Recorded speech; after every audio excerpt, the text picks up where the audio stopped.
2 minutes dans cette vidéo pour vous parler du sponsor de la vidéo, Care Vertical. Care Vertical, je rappelle, vous avez 20% avec le code GLB qui s'affiche à l'écran et bien évidemment tous les liens sont en description de la vidéo. Care Vertical, c'est très simple, tu prends le numéro de la plaque ou le numéro du VIN qui se situe généralement au niveau du pare-brise ou sur ta carte grise. Tu le rentres et ça va te permettre d'éditer un rapport. Ce rapport-là va te donner des informations partout dans le monde. Très intéressant pour des véhicules qui ont été importés. Ça te dira s'il a été accidenté, s'il a des problèmes au niveau du papier ou si tu as eu des fraudes type kilométrage. Donc c'est très simple, je te donne tout de suite un petit exemple avec une BMW série 3. Donc là on se retrouve sur un rapport à titre d'exemple d'une BMW série 3 où on voit que le compteur kilométrique RAS, pas de fraude au niveau du kilomètre, les papiers c'est nickel. Par contre, il y a eu un accident. Donc on va directement sur l'accident et on voit qu'on a eu un accident aux États-Unis en 2018. Ensuite, c'est parti. Donc dans la foulée, 2 mois après, la voiture elle est partie en Lituanie pour être réparée dans un coût entre 10 et 15 000 euros. En 2019, rebelote, accident, cette fois-ci réparé toujours en Lituanie entre 15 et 20 000 euros. Donc accident techniquement plus important. Et là, en 2020, un an après, le véhicule de retour en France. Alors on va regarder un petit peu les photos qu'on a de l'accident. Et vous allez voir qu'à mon avis ça va pas être joli. Voilà, on voit que toute la face avant elle est écrasée. On a eu quand même un gros choc avant droit. Donc là c'est clairement structurel, on a tous les organes de sécurité qui se sont déclenchés. Donc ça c'est un véhicule qui à mon avis est tout simplement épave. Épave aux États-Unis, racheté pour être réparé dans les pays de l'Est et comme par hasard revendu en France. Bah oui, parce que le marché est quand même plus intéressant en France. Donc là si c'est bien maquillé, bien, parce que clairement tu répares pas une voiture comme ça, c'est trop fragile. Après c'est un cercueil, mais bien maquillé, 90% des gens ne le verront jamais. Et donc c'est à ce moment-là que toi tu penses faire une bonne affaire et que tu te fais arnaquer. Care Vertical, ça sert à ça. Tu prends le numéro de VIN ou la plaque, tu le rentres dedans et avant d'acheter ton véhicule, tu le vérifies. Ça te permet de ne pas te faire arnaquer. Une fois que tu as acheté la voiture, il va te falloir des avocats et que la justice soit en ta faveur pour pouvoir tout simplement obtenir remboursement de ta voiture. Et ça peut prendre jusqu'à 3 ans de procédure judiciaire. Donc pour moi, c'est un réflexe avant d'acheter une voiture, Care Vertical. Je rappelle, moins 20% avec le code GLB qui s'affiche à l'écran. Et les amis, on continue tout de suite la vidéo. Salut à tous les amis, j'espère que vous allez bien. Aujourd'hui, nouvelle petite vidéo sur la Mégane 3 RS. Comme d'habitude, on commence à avoir pas mal de petites vidéos sur ce projet-là. Alors, aujourd'hui, elle est vidée. Il y a un problème là, je me fais attaquer. Aujourd'hui, elle est vidée. Aujourd'hui, elle est puissante. Aujourd'hui, le moteur se balade plus. Aujourd'hui, les trains roulants sont performants. Alors, il reste encore les amortisseurs à mettre. Mais aujourd'hui, on a du mal à passer la puissance au sol. Alors, pour passer la puissance au sol, ce qu'on peut faire, c'est monter des pneus slick ou semi-slick. Pourquoi j'ai prévu des semi-slick? Pour la simple et bonne raison que on habite quand même en Normandie, que si on met du slick, alors ce qu'il faut savoir, c'est quand même que les pneumatiques comme ça coûtent très cher. Donc, si on met du slick, on peut rouler uniquement... C'est fini? On peut rouler uniquement par temps sec. Si on met du semi-slick, on peut rouler par temps sec et humide. Pas pluvieux, humide. Donc ça laisse quand même plus de possibilités pour pouvoir rouler. Donc c'est pour ça que j'ai pris l'initiative de prendre du semi-slick et pas du slick. On perd un petit peu en grip, mais on gagne en polyvalence. Contrairement à un pneu, je dirais, routier comme ça, qui va être bien sur le sec, bien sur la pluie, qui va être relativement mixte. Là, l'idée, c'est vraiment d'oublier le côté pluie et garder le côté performance grip. L'idée, ça va être de passer la puissance au sol. Mais, je vous l'avais dit depuis le début, si on faisait ça, c'est que on montait aussi des petites jantes allégées. Donc là, l'idée, ça va être de monter des jantes en 17 pouces. Là, on est en 19 pouces, en 17 pouces, ultra légères, avec des pneus semi-slick. Et là vous êtes, mais pourquoi le mec il passe de 19 à 17 pouces? Bah, je vais vous expliquer. Alors l'idée c'est de monter ces jantes là, qui sont des jantes ProTrack, qui sont ultra légères. Vous allez voir, on va comparer à la fin par rapport à nos jantes. Donc là, si on le met à côté, je vais vous expliquer le pourquoi du comment. Plusieurs choses. L'idée c'est déjà pour améliorer le grip, au-delà du pneumatique, de travailler la largeur du pneumatique. Donc là on est en 235, ok? Mais on est en 235 parce qu'on est en 19 pouces. Normalement on est en 225. Donc pour pouvoir monter du 235 sur des jantes plus petites, on monte donc du 17 pouces. Autre chose, l'avantage de mettre du 17 pouces, c'est que pour le même diamètre de roue, on va pouvoir augmenter l'épaisseur du flanc. Qu'est-ce que ça va nous apporter? Moins de choc direct sur les jantes et un meilleur travail du pneumatique sur la piste. Alors là, il y en a plein qui vont dire « Ah, n'importe quoi, tu racontes des conneries ». Bon, alors, on va plier le game tout de suite. Quand vous regardez une Formule 1, vous êtes sur du 12-13 pouces et vous avez des pneus qui font ça de haut. Voilà, c'est pas pour rien. Sinon, les Formule 1 rouleraient tous en 21 pouces. Voilà, sujet fini. Au-delà de ça, l'avantage, c'est que ce qui pèse le plus lourd aussi, entre la jante et le pneu, bah c'est les deux. Bah oui. Donc si vous réduisez la taille de la jante, vous réduisez la matière, vous réduisez le poids aussi. Et si vous réduisez la taille du pneu, vous réduisez également la matière et donc le poids aussi. Donc ce qu'il faut savoir, c'est qu'on va améliorer la tenue de route, on va améliorer le grip, on va monter des pneus plus larges et le tout avec un minimum de poids. Pourquoi? Parce qu'on passe de 19 à 17 pouces et parce qu'on monte des jantes ultra légers. Et tout ça, c'est hyper important parce qu'on appelle ça des masses en mouvement. Et les masses en mouvement, je vous mettrai un petit tableau qui explique cela, c'est un poids qui est proportionnel. Ça veut dire qu'on a une voiture qui est plus vive, que la direction est mieux, qui sous-vire moins et qui est beaucoup plus dynamique. Donc en fait, on y gagne sur tous les points. C'est pour ça que je ne garde pas du 19 pouces. Les mecs qui font de la piste roulent soit en 17, soit en 18. J'ai fait le choix du 17 et il y a eu un dernier point aussi qui a joué dans la balance. C'est qu'aujourd'hui, quand vous faites de la piste avec du pneu 17 pouces, ça coûte moins cher qu'avec du pneu 18 pouces. Bah oui, parce que les pneus en 17 sont moins chers. Là, on est clairement sur... Ah, j'aime bien, je vous la refais à chaque fois. Motorsport. Voilà, ça veut dire que c'est allemand. C'est fait pour rouler vite. Non, mais on est clairement sur de la jante qui est prévue pour le circuit. Et vous voyez, ici, on a des petites... je sais pas comment appeler ça, rigoles qui sont nervurées et qui donnent du grip. Ça va permettre quoi? Et sur un pneu, ce qu'il faut savoir, c'est que quand vous passez énormément de puissance dessus, vous avez parfois le pneu qui va venir en fait glisser légèrement sur la jante. Autre chose, sur de la piste, on va partir avec des pressions basses parce qu'on va venir faire chauffer les pneumatiques. Les pneumatiques vont monter en température, donc l'air qui est contenu dans le pneumatique va également monter en température et donc le pneu va monter en pression.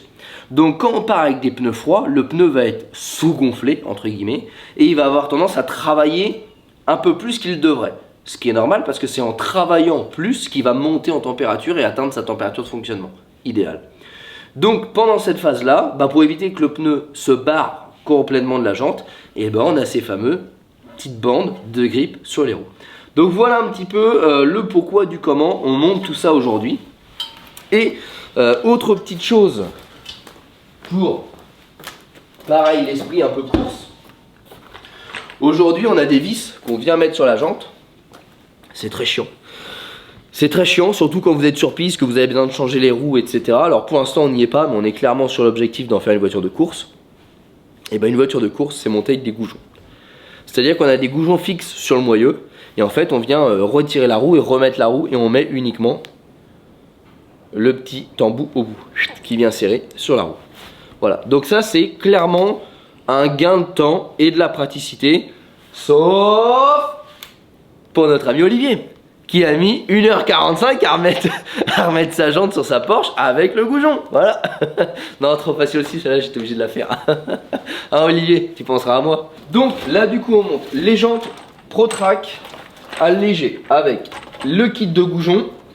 Ça c'est les centreurs. Et on va monter, alors là le choix des pneumatiques a été compliqué. Parce que on parle quand même d'un gros budget de pneumatiques. Et je suis parti. Alors oui, il y aura des pros. Le pneumatique, c'est un petit peu comme le monde automobile. Il y a toujours Pierre-Paul Jacques qui dit que c'est meilleur machin que le truc. Voilà. Pneus semi-slick homologués pour la route. Donc ça, c'est important aussi. Même si la voiture techniquement n'a plus le droit de rouler sur la route, bon, je me dis que si jamais j'ai 2-3 km à faire entre la piste et quelque chose, ça peut être important, surtout que je vais aussi faire des ouvertures de rallye. Donc je me dis que si c'est homologué pour la route, ça peut peut-être être pratique aussi. J'habite à 2 km, donc voilà. On voit qu'on est sur des gros flancs. Donc là on est sur du 235 45 R17 pour vous donner un ordre d'idée. Et en fait ce gros flanc là, bah, ça va permettre de venir faire travailler la voiture. Voilà. Et accessoirement quand on passe sur du vibreur etc, bah, au lieu que la jante mange direct, et bah, le pneu va quand même bien amortir. Malgré qu'on soit sur des semi-slick, donc on est sur des carcasses très rigides. Vous voyez, là j'ai beau essayer de le serrer, on est sur des flancs très rigides. Du coup qu'est-ce qu'on va faire? On va aller dans la partie atelier à côté. On va déjà monter nos 4 pneus sur nos 4 roues. Et après on lève la voiture, on pose les goujons sur la voiture, on pose les roues, les pneus et on va essayer ça sur la route.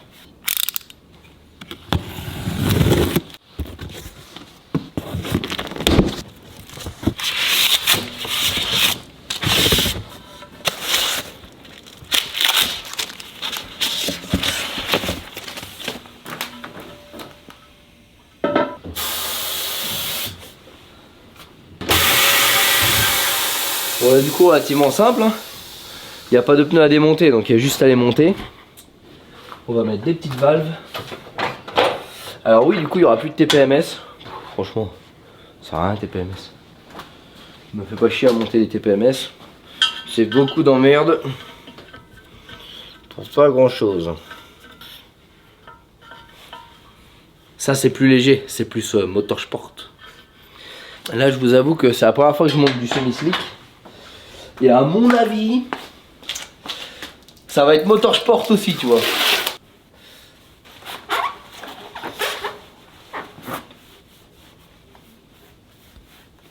Ah. Allez, que la force soit avec toi. Ah. Ou pas. Avec toi. Ok. Bon. Ça va être vraiment motorsport. Normalement, là, tu arrives à le mettre à la main. Ça c'est normalement. Ok, bon. On a une machine pour le faire, on va le faire avec, hein.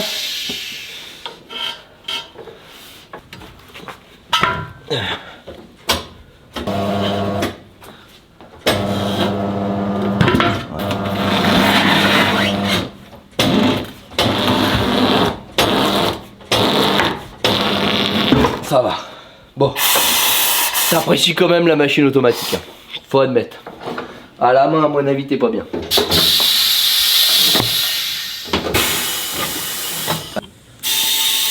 Oh, il va bien.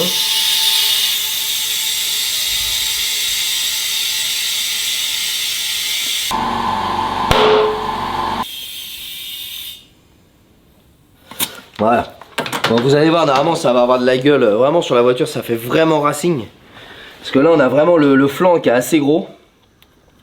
Et surtout, vu qu'on a diminué le diamètre de la jante, en fait, le disque de frein va vraiment venir prendre tout l'intérieur de la jante.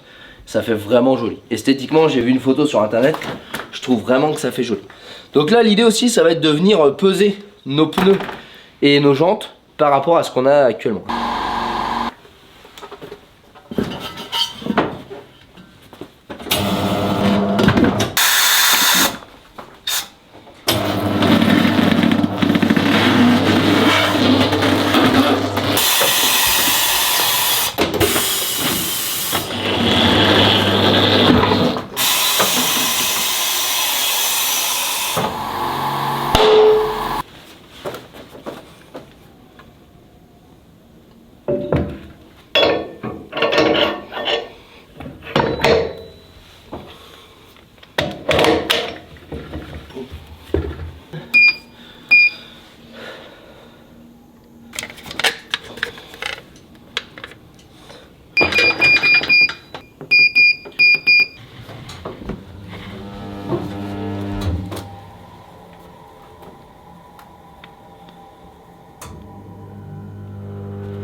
Bon, les écrous anti-vol, bye bye.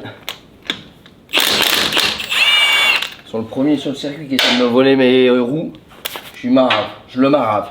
Je le fais passer sous les 17 pouces.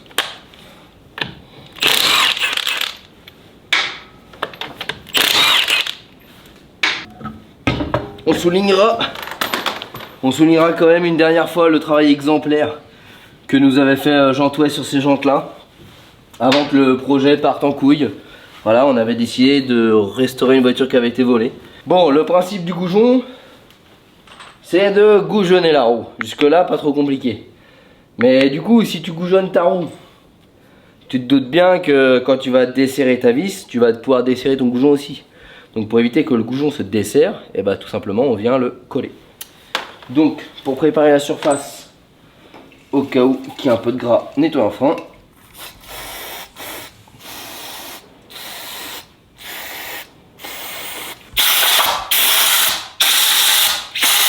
Le petit frein filet disponible chez mylittlegarage.fr si vous souhaitez. Alors j'ai hésité entre du fort et du moyen. On va mettre du moyen, on verra bien. Tac. Et là, hop là, on vient goujonner la petite bébête. Avant j'avais une Mégane 3 RS. Ça c'était avant. Prochaine vidéo, Nürburgring. Non, on verra, enfin peut-être on verra.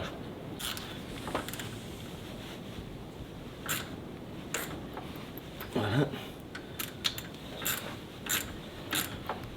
Et ça va être un gain de temps pour changer nos roues. Alors là j'ai ça fourni avec les jantes, donc je pense que voilà, c'est un adaptateur pour venir adapter ma jante dessus. Donc ça vient dessus comme ça. Bon, je l'avais déjà mis. Alors attention, hein, je souligne, hein. Là si vous ne montez pas cette pièce là, c'est genre ultra dangereux. En fait ce qu'il faut savoir, c'est que la roue, contrairement à ce qu'on pourrait penser, elle ne tient pas uniquement sur les goujons. Elle tient sur les goujons et sur le moyeu. Et par le moyeu, ça tient ici, par le centre du moyeu. Ça fait un appui sur la jante. Si vous ne mettez pas ça, ou que votre jante n'est pas adaptée, deux possibilités. La première, c'est que, vous voyez, votre vis, elle a du jeu dans le trou, à chaque fois. Donc votre vis, enfin votre roue, elle va pas être totalement centrée sur le moyeu. Donc votre roue, en gros, elle va faire comme si elle avait un voile, elle va faire ça. Voilà, ça c'est le premier truc, pas trop grave.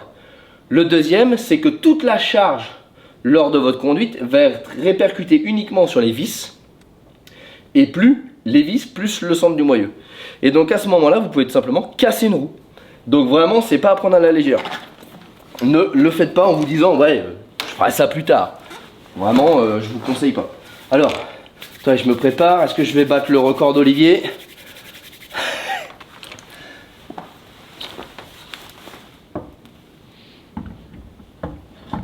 Oh putain, Olivier, comment t'as fait pour mettre 1h30 quoi? Bon, là ça fait motorsport, tu vois. Bon, en termes de look, j'adore. J'adore parce que vous voyez le disque, vraiment il prend tout le centre de la roue. On a vraiment la roue qui passe très proche de l'étrier. Je trouve que ça fait vraiment très joli. Ah, les 400 Newton, on sert ça histoire que ça bouge pas. Non, ça c'est ce que pensent les mecs dans les commentaires. La réalité c'est que je la mets en vitesse 1. Ça, on devrait faire un truc.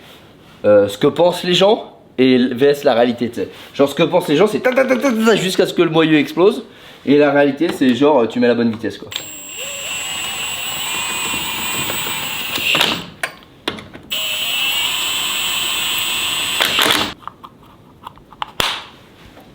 Un petit coup pour retirer la graisse de montage pour le look.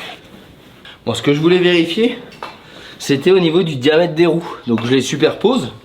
Et vous voyez là je suis allez, on va dire là je suis kiff. Et franchement, en termes de rayon de la jante, hein, je dois avoir 1 pouce de différence, pas plus. Pourquoi? Bah parce que là on est en 19 pouces, là en 17, donc on a 2 pouces. Mais là on a un pneu qui est beaucoup plus haut que celui-ci. Donc en fait c'est comme si finalement on avait un 18 pouces. Alors là on s'est aperçu sur l'autre que si je retirais pas ça, je ne pouvais pas monter mon cache de jante.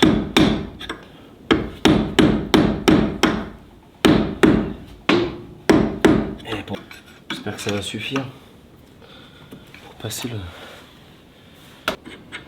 Je pense que là en termes de grip ça va tout changer.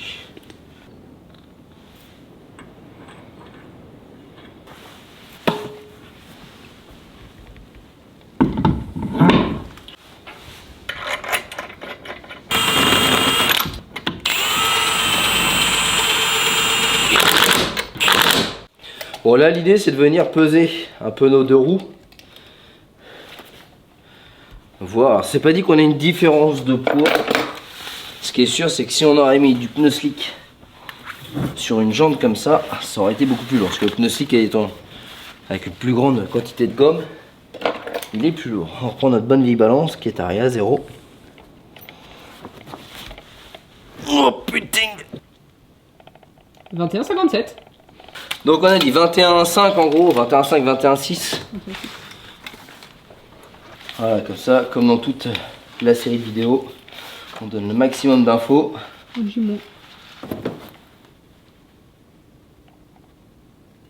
Combien? 20. Donc on gagne 1,5 kg par roue. Ce qui est pas anodin. 1,5 kg par roue, en sachant qu'on a des pneus slick. Des pneus slick, c'est des pneus lourds.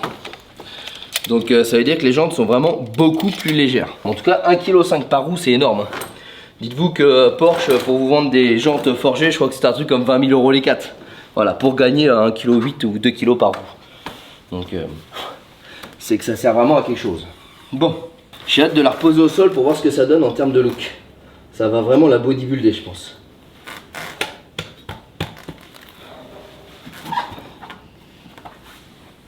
Hop. Voilà l'avantage des goujons de roue, c'est quand tu es sur le circuit avec le cric, tu n'en as pas pour longtemps à poser ta roue. Tu n'es pas obligé de tenir, mettre ta vis avec ton truc là, ça se barre, là tu poses ta roue, c'est fini quoi. Sauf pour Olivier. Sauf pour Olivier. Oh, il va nous détester. En vrai, là où je vais pleurer, c'est quand je vais faire la vidéo finale de la Mégane, où je vais calculer tous les sous que j'ai mis dedans. Et là, je vais me dire, ok, projet con, mec con quoi. Alors il y en a plein d'entre vous qui veulent absolument me la racheter, hein. J'en ai plein qui me disent, vas-y je te l'achète, je te donne un chèque, tu me la réserves, tu roules avec et tout. En fait c'est même pas ça, c'est que là on est vraiment sur une voiture de course. Déjà l'usage routier est quand même de plus en plus limité. Mais voilà, l'usage routier, moi je m'en sers uniquement pour tester les pièces sur des itinéraires bis. Et le tout avec une visibilité et le fait qu'il n'y ait personne sur la route. Si je la vends, il faudrait que la personne en ait vraiment un usage course. Et puis encore une fois, c'est presque devenu mon petit bébé maintenant. Avec tout le pognon que j'ai mis dedans. C'est un vrai projet à sous ça. Bah écoutez les amis, on la pose, on fait le serrage au couple et on admire.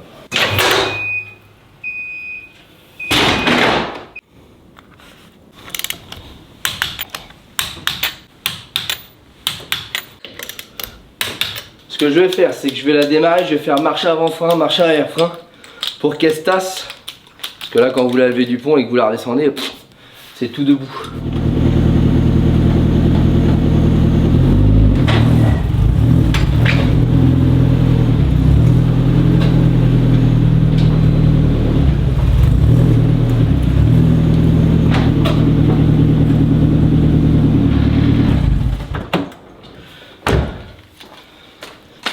Franchement, j'aime beaucoup.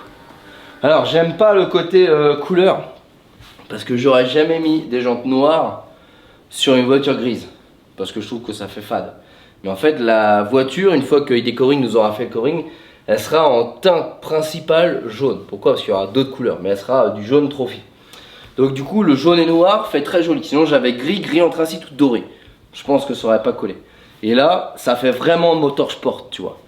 Alors, ce que j'aime beaucoup, c'est le côté petit bâton et surtout le frein qui prend vraiment l'intégralité de la jante. Je trouve que ça rajoute vraiment le côté, je sais pas, racing.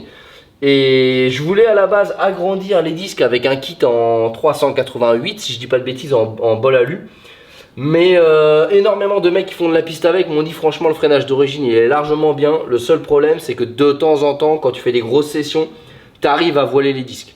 Le problème c'est que le kit 388 ne rentrait pas dans les jantes en 17. Et je voulais absolument pour la performance des jantes en 17.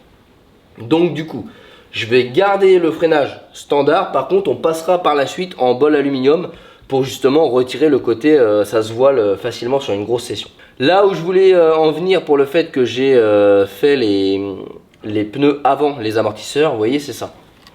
On est sur un ET plus large que de base. Donc en fait, vous pouvez monter des cales sur les jantes d'origine, mais là, il n'y a pas de cale, c'est un montage sans cale. Et vous voyez, on vient vraiment à fleur de l'aile. Et donc en venant à fleur de l'aile, on va pas pouvoir rabaisser la caisse pareil. Surtout qu'il va falloir qu'on amène du carrossage à nos roues. Donc qu'est-ce que ça veut dire du carrossage? Ça veut dire que la roue va faire ça. Pour la course, on met toujours un carrossage plus important que pour la roue. Donc là en fait, quand on va descendre notre hauteur de caisse, on va être légèrement chaud. Alors sur mes amortisseurs de base, je ne peux pas régler le carrossage. Donc on va monter sur le carrossage d'origine de la voiture. Mais, il y a forcément un mais, si on voit qu'on est trop proche de l'aile, parce que quand on va rouler en fait l'amortisseur, enfin la force exercée sur la roue, le grip, va venir déformer un petit peu tout ça. Et on peut être amené à voir le pneu qui vient frotter sur l'aile. Donc à ce moment-là, j'achèterai des cales de réglage de carrossage qui se mettent en bout, bah là à peu près où il y a la punaise, tu vois. Mais en tête d'amortisseur. Et ça permet de pouvoir régler le carrossage pour la course. Et à ce moment-là, ça permettra de vraiment pouvoir rentrer le pneu dans l'aile sans aucun problème. Voilà, ça c'est encore des petits réglages, on va voir ce que ça nous donne quand on va poser les amortisseurs. Mais il se peut qu'on en arrive à devoir faire ça. Mais en tout cas, là on est vraiment cool en termes de look. Le gros flanc, ça fait vraiment racing. Et à l'arrière, on n'a rien à toucher, c'est sûr, on passe bien, on est bien à fleur de roue. Donc ça a bien élargi les trains sans forcément changer le côté carrossage de la voiture. Donc là vraiment j'aime beaucoup. On vous fait quelques plans et on va tester ça sur la route, voir un petit peu ce que ça donne. Alors sans rouler comme un fou parce que la route n'est pas un circuit, mais déjà voir un petit peu la sensibilité, le grip et surtout le fait d'avoir élargi les voies. Donc les amis, on vous met quelques petites images et go sur la route.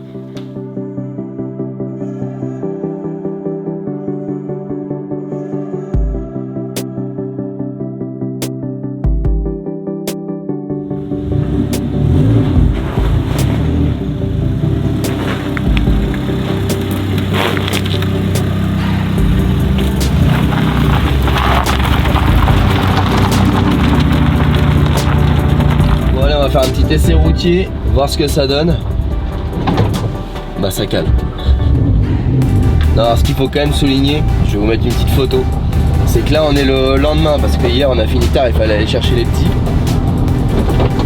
Et ce matin j'arrive dans le garage et je m'aperçois quand même que le pneu avant gauche, qui est un pneu neuf qu'on a monté hier, tu vois, crevé. Donc autant te dire que tu vois, tu peux avoir de la chance, mais comme ça c'est rare. Donc je me suis dit peut-être que c'est ma valve, mais j'y crois pas parce que les valves sont neuves aussi. Donc j'ai regonflé le pneu pour cet essai là, tu vois, je l'ai fait hors vidéo. Et on va bien voir demain. Demain, s'il est toujours crevé, je changerai la valve. Et s'il est toujours crevé, bah, je me battrai avec 1001 pneus pour me faire rembourser les pneus. Voilà, c'est la chance. Bon, alors là la route elle est mouillée. Il a plu hier, il a plu toute la nuit. Donc j'espère que ce test va être quand même mesurable.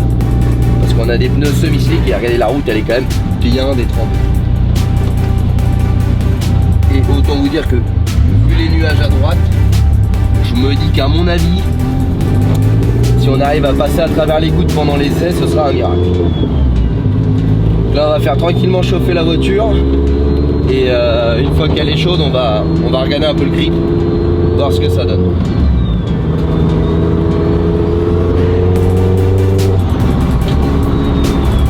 C'est vraiment beaucoup mouillé. J'entends l'eau que ça relève. Parce que plus tu as de surface d'adhérence au sol et plus tu vas lever de l'eau. Et là, vu que c'est du semi-slick, on a beaucoup de surface d'adhérence. On verra. Si ça adhère mieux que les anciens, alors que c'est route humide, c'est que c'est pas mal. Vraiment pas mal. Alors là, on va pas pouvoir, parce qu'on est sur route ouverte, hein, on va pas pouvoir aller chercher les limites de l'adhérence. Parce que le fait d'avoir élargi le train avant permet vraiment de gagner en stabilité. En fait, c'est simple, hein. Tu marches sur une poutre et tu marches sur une ficelle, t'as pas la même stabilité. Bah, en gros, je te schématise, c'est la même chose. Plus tu vas élargir ton train, plus tu vas avoir une stabilité en courbe. Moins ta voiture va avoir tendance à partir. Mais là, on et pas sur circuit, donc je vais pas m'amuser à faire le Franchio, surtout sur route mouillée, pour voir si vraiment on a une différence là-dessus. Ça malheureusement ça se mesurera directement sur circuit le moment venu. Là on va juste voir un petit peu le grip lors des accélérations, c'est vraiment là où presque on a le plus besoin de grip, parce qu'aujourd'hui avec la puissance de la voiture ça se met à patiner. Donc on va bien voir si on arrive à passer la puissance. Sinon bah on tentera lors d'un prochain essai, dans une prochaine vidéo, en espérant qu'il arrête de pleuvoir en Normandie. Alors là on est en train de faire chauffer tranquillement la voiture et je peux déjà vous donner un petit retour en termes de confort du pneumatique. Alors là on est gonflé à 1 bar 9. Pourquoi 1 bar 9? C'est 2 bar 2 normalement. Mais vu que là on est sur du pneu de semi-course, on est sur des flancs qui sont très durs. Et surtout on est sur des pneus qui vont avoir besoin de monter en température. Donc c'est pour ça que j'ai choisi 1 bar 9. Mais ce que je peux vous dire déjà, c'est que le pneu est vachement plus confortable que l'ancien 7, donc avec les jantes en 19 et les pilotes sport, parce que justement on a des flancs qui sont plus gros, donc ça absorbe beaucoup mieux les aspérités de la route. Donc en fait je pense que quand on va poser nos combinés filetés, on va récupérer l'inconfort d'origine et on sera pas forcément beaucoup plus inconfortable. Et ça c'est important, parce que quand on va passer sur tout ce qui va être vibreur, etc., si on a une caisse qui est trop dure, elle va avoir tendance à sauter, et surtout là-dedans on va sacrément se faire secouer. Donc ça voilà, c'est un petit point que je peux vous donner tout de suite. On a là tout de suite maintenant, on a vraiment gagné en confort, même si c'est pas le confort qu'on cherche, mais c'est un point qu'il faut quand même souligner par rapport à la modif qu'on a fait. Bon, la voiture est chaude, la route est mouillée, les pneus sont crevés, mais on va quand même réaliser ce test. Alors, qu'est-ce que ça donne? Gaz.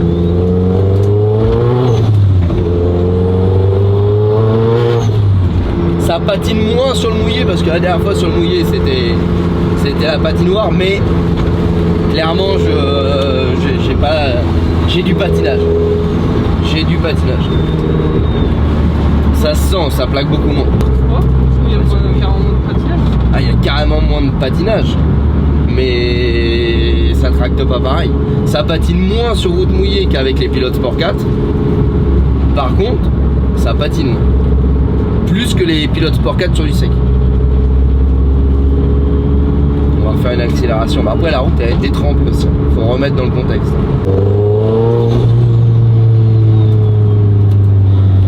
Ah, c'est un peu sec. Ouais, franchement ça marche quand même. Ouais, non, c'est mieux. Pour être honnête, ça patine beaucoup moins. Parce que là sur route mouillée, alors là c'était un peu moins détrempé, parce qu'il y a des endroits c'est détrempé, des endroits c'est juste mouillé. Là ça a tracté. Alors je fais gaffe quand même, parce que la route elle est bien salopée. Mais non, franchement ça change. Parce que sur la route mouillée comme ça, même humide, jamais je pouvais passer la puissance. Je faisais du surplace. Je mettais gaz, ça chargeait, et au moment que j'avais le pic, j'avançais plus. Donc non, clairement c'est mieux. Là on voit ça tracte. Franchement j'ai super hâte de tester sur route sèche, parce que quand je vois déjà l'avancée sur route humide, bon par contre à l'inverse sur route détrempée, je pense que vu qu'on a moins d'évacuation de l'eau c'est pire. Mais en même temps voilà, le but c'est soit d'avoir plusieurs trains de pneus, soit de choisir une configuration. Et moi perso aller rouler sous des trompes d'eau c'est pas mon kiff. Donc du coup j'ai préféré prendre route sèche et légèrement humide. Voilà.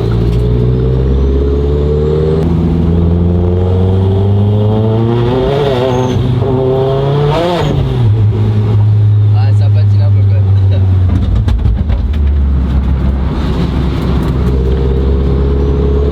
Même le freinage est beaucoup plus puissant.